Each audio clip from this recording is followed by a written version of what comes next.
ఇక్కడున్న ప్రతి ఒక్కళ్ళకి పేరు పేరున మరొకసారి నమస్కారాలు తెలియజేసుకుంటున్నాను.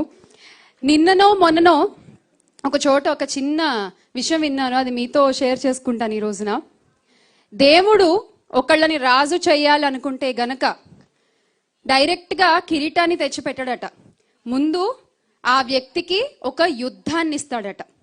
ఆ యుద్ధాన్ని నువ్వు ఎంత ధర్మబద్ధంగా చేస్తున్నావన్న దాన్ని బట్టి ఆ దేవుడు నీకు తోడుగా ఉండి అండగా ఉండి నిన్ను రాజును చేసి ఆ తర్వాత నీకు కిరీటాన్ని అప్పచెప్తాడట.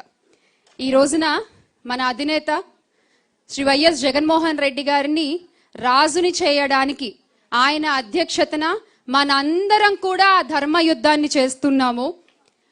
మనం ఇలా ధర్మబద్ధంగా యుద్ధం చేస్తుంటే అవతల పక్క ప్రస్తుత కూటమి ప్రభుత్వం అధర్మంగా మనందరి మీద విచ్చలవిడిగా నోరు పారేసుకుంటూ ఇష్టం వచ్చినట్టుగా దొరికిన ప్రతి వేదిక మీద మన అధినేతని తూలనాడుతూ వారి కుటుంబ సభ్యుల్ని తూలనాడుతూ రాతలు రాసుకుంటూ పోతున్నారు. ఈ రోజున మిగతా విషయాలన్నీ మన నాయకులు మాట్లాడారు కాబట్టి నేను సోషల్ మీడియా వేదికగా మన మహిళలు ఎదుర్కొంటున్నటువంటి ఇబ్బందుల్ని ఈ సందర్భంగా మీకు ఒకసారి తెలియజేయాలనుకుంటున్నాను. నిజంగా చంద్రబాబు నాయుడు గారు ఒక వెన్నుపోటు ఎంత గట్టిగా మహిళలకి పొడిచారు అంటే దానికి ఖచ్చితంగా మనం తిరిగి అంతకింత ఇంతింత వడ్డీ రూపంలో ఎలాగో ఇచ్చేస్తాం 29వ తారీఖున. కానీ ఈ రోజు ప్రతి ఒక్క వైఎస్ఆర్ కాంగ్రెస్ పార్టీ కార్యకర్త, ముఖ్యంగా మహిళా కార్యకర్తలు ఎదుర్కొంటున్నటువంటి సమస్యలు అన్నీ ఇన్ని కాదండి, అన్నీ ఇన్ని కాదు. ప్రతి ఒక్కళ్ళు కూడా ఇక్కడే మన ముందుంది ఝాన్సీ.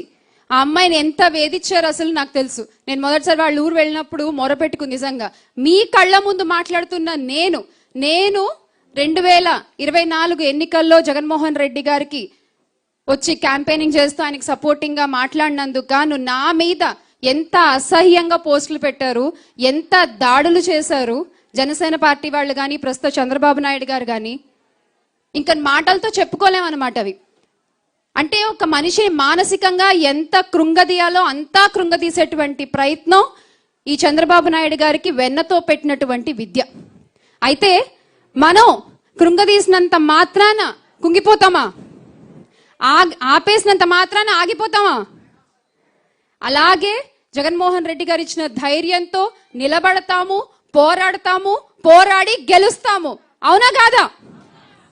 నాకు ఈ సందర్భంగా ఈరోజు ఈ వేదిక మీద నుంచి ప్రస్తుత కూటమి ప్రభుత్వానికి కొన్ని ప్రశ్నలు